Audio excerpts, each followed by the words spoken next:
میں فقیر کو قربانی کا گوشت دینے گئی تو وہ اپنے کپڑے پھاڑ کر گھر کے اندر گھس آیا اور شور مچا دیا کہ میں نے عید والے دن اس کے ساتھ غلط حرکت کی ہے۔ سب گاؤں والے اکٹھے ہو گئے۔ بوڑھا فقیر سب گاؤں والوں کے سامنے سچا بن چکا تھا۔ گاؤں کے چودھری نے فیصلہ کیا اور مجھے اس فقیر کے ساتھ بھیج دیا۔ فقیر مجھے اپنے ساتھ جھونپڑی میں لے گیا۔ میں نے یہ سب کرنے کی وجہ پوچھی تو کہنے لگا 20 دن بعد بتاؤں گا۔ 20 دن بعد وہ مجھے ایک اندھیرے کمرے میں لے گیا، مگر وہاں تو میری جان نکل گئی جب میرے سگے باپ نے ہی میرے ساتھ۔ میرا نام سدرا ہے اور میری عمر 19 سال ہے۔ میں اماں ابا کی شادی کے 6 سال کے بعد بڑی منتوں اور مرادوں سے پیدا ہوئی۔ میں اکلوتی تھی، اس لیے اماں ابا تو ہتھیلی کا چھالا بنا کر رکھتے تھے۔ ساتھ ہی ابا مجھے اپنے اور گھر کے لیے بہت ہی خوش قسمت کہتے۔ میری پیدائش سے ہی ابا کا کب سے بندش کی نظر ہوا کاروبار جو کھلا تھا اور ابا کو دبئی کا ویزا بھی مل گیا۔ ابا مستقل وہیں کام کرتا تھا اور ہر 6 مہینے کے بعد 1 مہینے کی چھٹی پر پاکستان آتا۔ اماں کہتی کہ ایک فقیر کی دعا سے ان کی گود ہری ہوئی تھی۔ اس فقیر کے دستے شفقت سے ہی میرے اماں ابا کو اولاد ملی تھی۔ اب ہمارا بھی فرض تھا کہ ہم ان فقیروں کی عزت کریں، ان کی دعاؤں سے جو ہم پر احسان ہوا ہے اس کو یاد رکھیں اور انہیں چوکٹ سے کبھی خالی نہ موڑیں۔ ویسے تو مجھے اماں کی کسی بات سے کوئی اختلاف نہیں تھا اور نہ ہی کسی کو کچھ دینے پر کوئی پریشانی یا مسئلہ تھا، بس صرف ایک فقیر سے مجھے خوف آتا۔ اس بڈھے فقیر کے آنے کا ایک مخصوص وقت تھا، دوپہر کے وقت جب سورج عروج پر ہوتا اور سب لوگ گرمی سے گھبرا کر اپنے گھروں میں آرام کر رہے ہوتے، تب یہ فقیر بھیک مانگنے آتا تھا۔ ویسے تو بھیک مانگنے والوں کا یوں وقت بے وقت پھرنا اور اللہ کے نام کی صدائیں لگانا کوئی غیر معمولی بات نہ تھی، لیکن میں کیا کرتی، میرے دل میں وہم بیٹھ گیا تھا اور میں خوفزدہ ہو گئی۔ یہ شاید میری چھٹی حس تھی جو مجھے کہہ رہی تھی کہ میں اس فقیر کی وجہ سے کسی بہت بڑی مصیبت میں آنے والی ہوں۔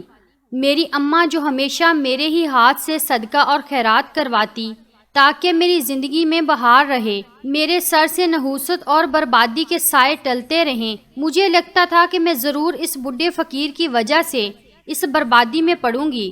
کچھ نہ کچھ ایسا ہوگا جو بہت ہی برا ہوگا۔ اس طرح کے بہت سے برے خیالات میرے ذہن میں گردش کرتے تھے اور میں بہت ہی پریشان پھرتی، کیونکہ مجھے اس فقیر کی نظریں، اس کے دیکھنے کا انداز بہت ہی برا اور بہت ہی گھٹیا لگتا۔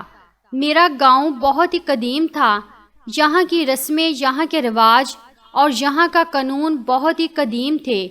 لوگوں کے جھگڑوں، مسائل اور گاؤں میں ہونے والے ہر معمولی اور غیر معمولی واقعے کی پنچایت بیٹھتی۔ پنچایت میں فیصلے ہوتے، جو گاؤں کا چودھری کہہ دیتا وہی فیصلہ پتھر پر لکیر ہوتا۔ چودھری کے فیصلے پر انگلی اٹھانے اور عمل نہ کرنے کا کوئی تصور بھی پیدا نہیں ہوتا۔ گاؤں کے چودھری صاحب کا اثر و رسوخ اور گاؤں کے لوگوں پر اس قدر کنٹرول تھا کہ اکثر لوگ اپنے بچوں کی شادیاں بھی اس کی مرضی کے مطابق کرتے تھے۔ تعلیم کا بھی خاص رواج نہیں تھا، نہ تو لڑکے اور نہ ہی لڑکیاں اتنے تعلیم یافتہ تھے کہ صحیح اور غلط کو سمجھیں۔ گاؤں کے سرکاری اسکولوں میں جانور بندے رہتے، کام کاج کے لیے کچھ کے پاس اپنی زمینیں تھیں، کچھ میرے ابا کی طرح باہر جا کر مزدوری کر رہے تھے اور کچھ ان زمین والوں کے کمین بنے ہوئے تھے۔ میں بھی کچھ زیادہ پڑھی لکھی نہ تھی، بس قرآن شریف پڑھا ہوا تھا اور اپنی ہمسائی سے جو اردو پڑھنا لکھنا جانتی تھی میں نے اسی سے لکھنا اور پڑھنا سیکھ لیا تھا۔ لیکن میری چھٹی حس بہت تیز تھی، غیر معمولی بات یا کچھ بھی غلط ہوتا تو میری چھٹی حس مجھے خبردار کرتی، جیسا اس فقیر کے معاملے میں ہو رہا تھا۔ آخر ایک دن وہ غلط ہو ہی گیا جس کا مجھے اندیشہ تھا۔ وہ بقرہ عید کا دن تھا۔ بہت سے لوگ عید کی نماز پڑھ کر مسجدوں سے اپنے گھر لوٹ رہے تھے۔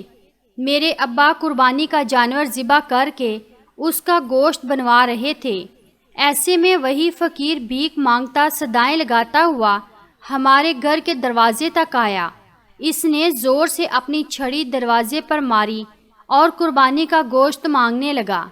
نہ چاہتے ہوئے بھی میں اسے گوشت دینے کے لیے اٹھ کر دروازے تک آئی۔ جیسے ہی میں نے دروازے سے ہاتھ باہر نکالا، اس فقیر نے بجائے میرے ہاتھ سے گوشت پکڑنے کے میرا ہاتھ دبوچ لیا۔ میں نے کھینچ کر ہاتھ چھڑانا چاہا لیکن اس کی گرفت مضبوط تھی۔ کچھ دیر اسی طرح ہاتھ پکڑے رکھنے کے بعد اس فقیر نے ایک عجیب حرکت کی۔ وہ زور زور سے چلانے لگا۔ مسجدوں اور اپنے گھروں کو جاتے ہوئے لوگ اس کی طرف متوجہ ہوئے اور گلی میں رش لگ گیا۔ اچھے خاصے لوگ اکٹھے ہو گئے۔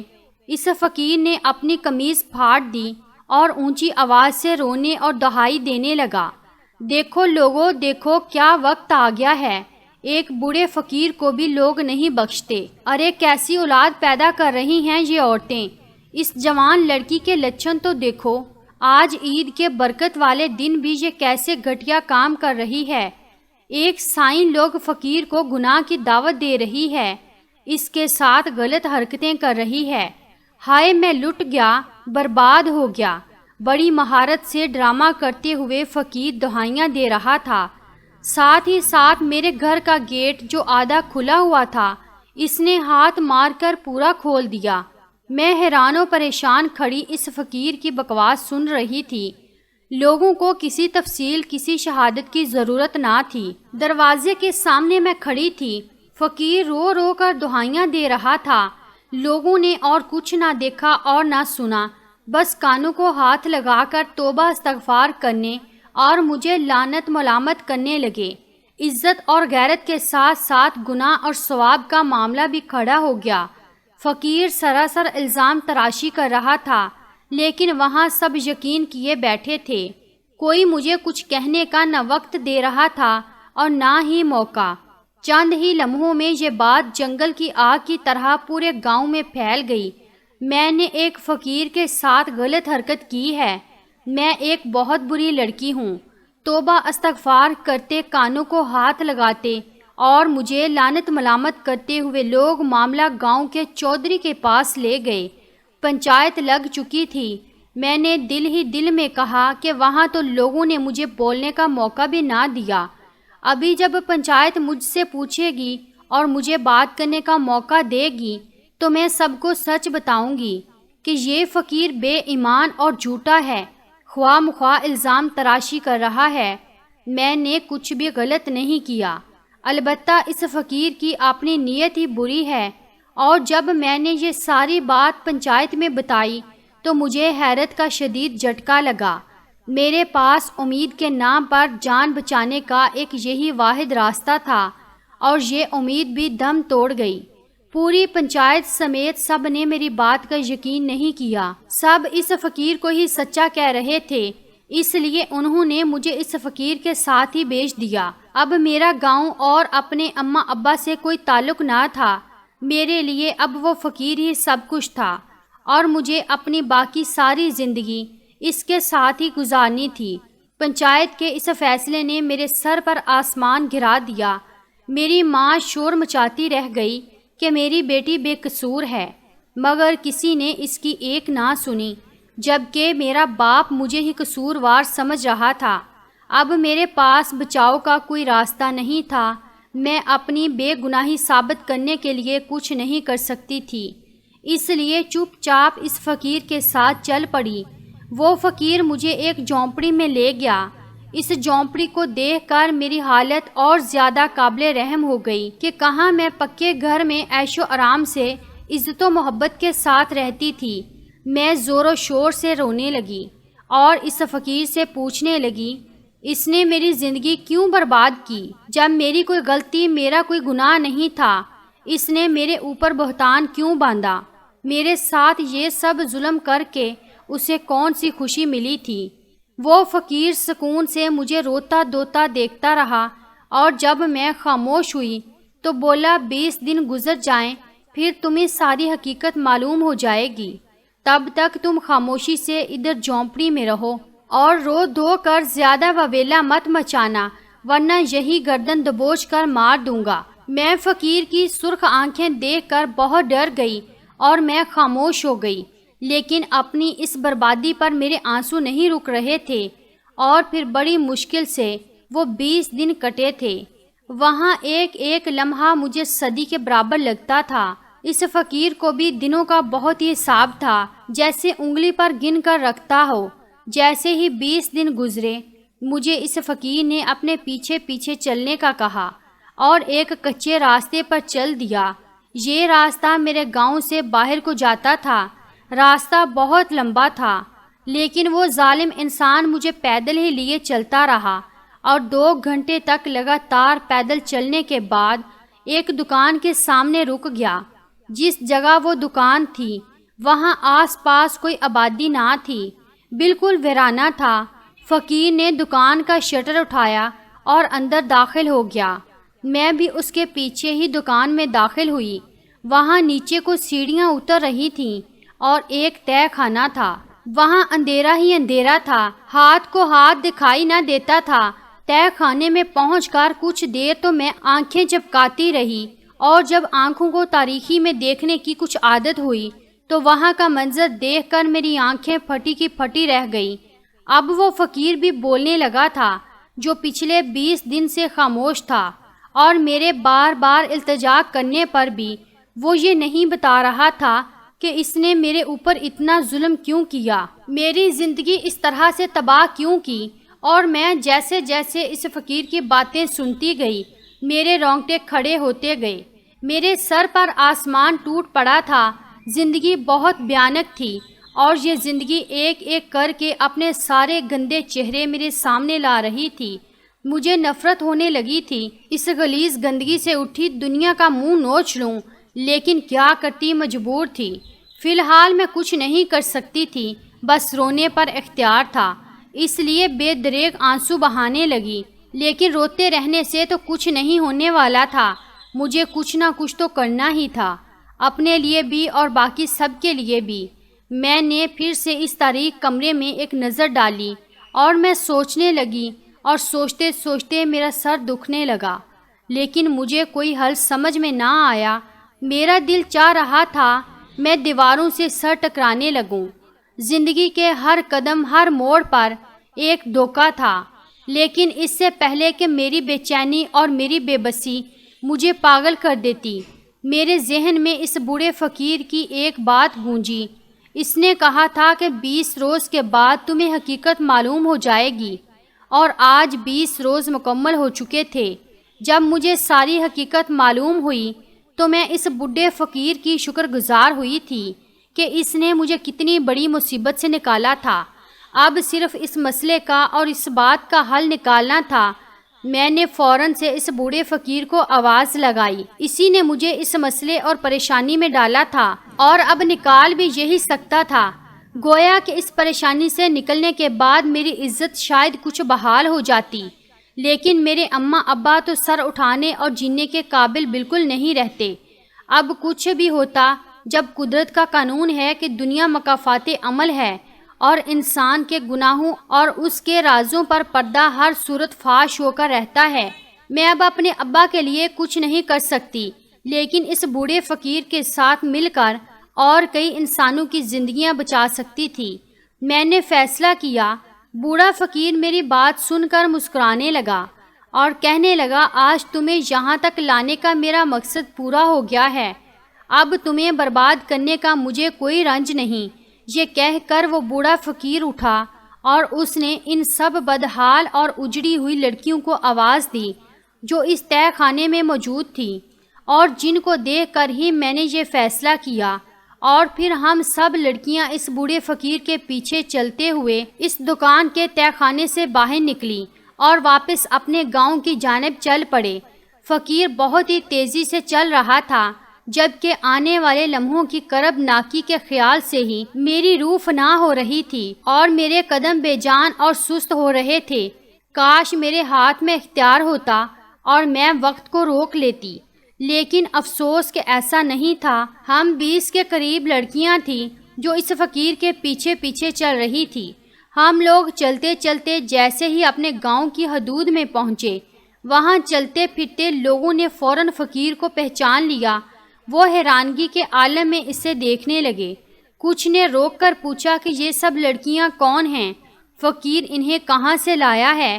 فقیر نے سب کی بات سنی، کہکا لگایا اور بولا، گاؤں کے چودھری کو بولو کہ پنچایت بٹھائے۔ فقیر پنچایت لگانے لگا اور میرے ابا کا نام لے کر بولا، یہ آدمی بھی دبئی سے 1 مہینے کی چھٹی پر واپس آیا ہوا ہے۔ یہ آدمی پنچایت میں ہر حال میں موجود ہونا چاہیے، ورنہ فقیر اس گاؤں کو برباد کر دے گا۔ لوگوں میں باتیں ہونے لگی، سب کو تجسس تھا آخر فقیر پنچایت کیوں لگانا چاہتا ہے، وہ بھی اتنی لڑکیوں کے ساتھ۔ گاؤں کے کچھ بوڑھے چودھری صاحب کی طرف دوڑے اور اسے فقیر کا پیغام دیا۔ انہوں نے گاؤں کے بڑے اور بوڑھوں کو جمع کیا اور میرے ابا کو پیغام بھجوا کر پنچایت میں بلوایا اور پنچایت بٹھا دی۔ اتنی دیر میں فقیر بھی وہ سب لڑکیاں لے کر پنچایت میں پہنچ چکا تھا۔ ابا نے جیسے ہی اس فقیر کو اور ان سب لڑکیوں کو دیکھا تو ان کے اوسان خطا ہو گئے۔ شاید اب ان کا انجام قریب تھا۔ سب لوگ حیران تھے کہ یہ کیا معاملہ ہے۔ پنچایت لگنے لگی اور اس پنچایت میں میرے ابا کی پیشی کی وجہ سے سبھی لوگ جاننا چاہتے تھے، اس لیے چودھری نے فوراً ہی کارروائی شروع کی۔ اس فقیر نے بولنا شروع کر دیا۔ مقدمہ سامنے تھا، اس میں کوئی الجھاؤ نہیں تھا۔ فقیر کے ساتھ موجود ساری لڑکیاں مظلومیت کا شکار بھی تھیں اور چشمے دید گواہ بھی تھیں۔ سب کی آنکھیں پھٹی کی پھٹی رہ گئیں۔ گاؤں کا چودھری اپنی پگڑی اپنے سر سے اتار کر زمین پر پھینک چکا تھا اور خود کے بال نوچ رہا تھا۔ اس کی ناک کے نیچے اس کی حکومت میں گاؤں کے اندر بیٹھے لوگوں نے اتنا گھٹیا کام کیا تھا، وہ یقین بھی نہیں کر پا رہا تھا۔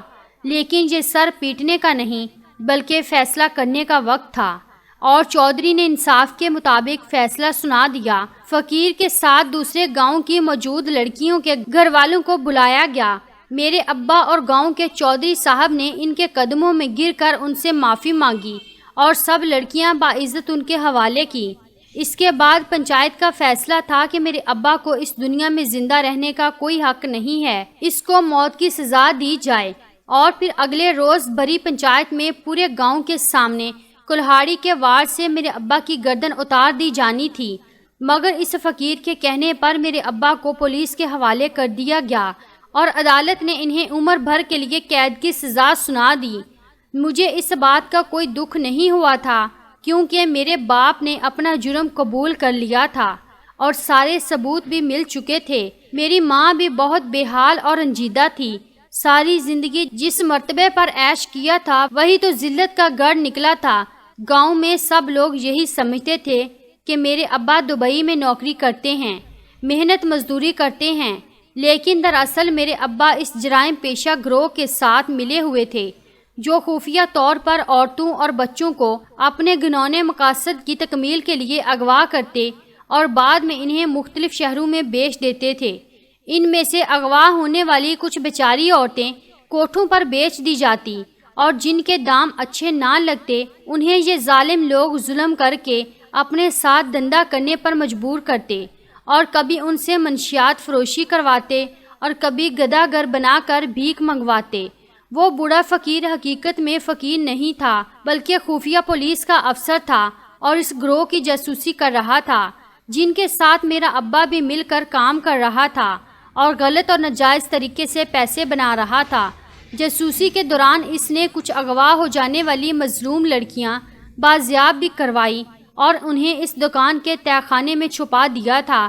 بس اب اس گروہ کا کوئی بھی آدمی اس خفیہ ایجنٹ کے ہاتھ لگنا باقی تھا جس کے ذریعے اس گروہ کا ٹھکانہ انہیں معلوم ہونا تھا۔ تب پولیس ریڈ کرتی اور کیس بنتا۔ اسی جاسوسی اور ریکی کے دوران اس خفیہ ایجنٹ کو جو ایک فقیر کی بیس میں پھر رہا تھا میرے ابا کے گھر کا علم ہو گیا جہاں میں اور میری ماں رہتے تھے، لیکن میرے ابا اور اس کے ساتھیوں کا جو اصل میں خفیہ ٹھکانہ تھا اس تک یہ نہیں پہنچ سکے تھے۔ میرے ابا نے بھی کام پکے کر رکھے تھے۔ حیرت تو مجھے اس بات پر ہوئی تھی کہ میرا سگا باپ اپنے گروہ کے مالک کو خوش کرنے کے لیے میری شادی اس کے ساتھ کرنے والا تھا، اور اس بات کو میرے باپ نے تسلیم بھی کیا تھا۔ اب وہ لڑکیاں جو اس فقیر نے خفیہ طریقے سے بازیاب کرائی تھیں انہیں عزت کے ساتھ ان کے گھر پہنچانا تھا۔ وہ سب لڑکیاں یہ چاہتی تھیں کہ یہ بات تھانہ کچہری تک نہ پہنچے، ورنہ عزت کچھ تو خراب ہو گئی تھی۔ تھانے کچہریوں میں بچی کچی عزت بھی مٹی میں مل جاتی، اور جس کو خبر نہیں تھی اسے بھی معلوم ہو جاتا۔ رسوائی اور بدنامی تو سراسر ان لڑکیوں کی ہی تھی۔ انہوں نے اس فقیر سے التجا کی کہ وہ کچھ ایسا راستہ نکالیں کہ یہ سب لڑکیاں باعزت اپنے گھروں کو جا سکیں اور اپنے گھر والوں کے سامنے ان کے سر بھی نیچے نہ ہوں۔ اس لیے فقیر نے میرا استعمال کیا۔ فقیر کا خیال تھا میرا باپ میرے پیچھے آئے گا اور اس طرح اس کو گرفتار کر کے اس کے باقی ساتھیوں کے ٹھکانے بھی معلوم ہو جائیں گے، لیکن افسوس کی بات یہ ہوئی کہ میرا باپ میرے پیچھے نہ آیا، بلکہ اس نے یہ مان لیا کہ میں واقعی میں ایک خراب لڑکی تھی اور چودھری کا مجھے اس فقیر کے ساتھ بھیجنے کا فیصلہ درست تھا۔ اس لیے میرا باپ میری طرف سے پریشانی کا شکار نہیں ہوا، اور وہ یہ بھی نہیں جان سکا کہ اس کی حرکتیں، اس کی غیر قانونی سرگرمیاں قانون کی نظر میں آ چکی ہیں۔ دوسری طرف اس فقیر کو بھی افسوس تھا کہ دوسری لڑکیوں کو بچانے اور ان کو باعزت ان کے گھروں تک پہنچانے کے چکر میں مفت میں بدنام ہوئی تھی اور حاصل بھی کچھ بھی نہ ہوا، مگر مجھے اس بات کا کوئی دکھ نہیں ہوا تھا۔ آخر میں نے اس کا ایک اور حل سوچا اور سارا معاملہ پنچایت میں لے کر آئی۔ مجھے گاؤں کے چودھری پر یقین تھا۔ بے شک میرا گاؤں پرانے دستور اور پرانے خیالات کا تھا، لیکن آج بھی وہاں سب لوگ انصاف پسند تھے، عزت اور غیرت والے تھے۔ وہ یقیناً عزتوں کے سودے کرنے والے کو سزا دیتے، اور ایسا ہی ہوا تھا۔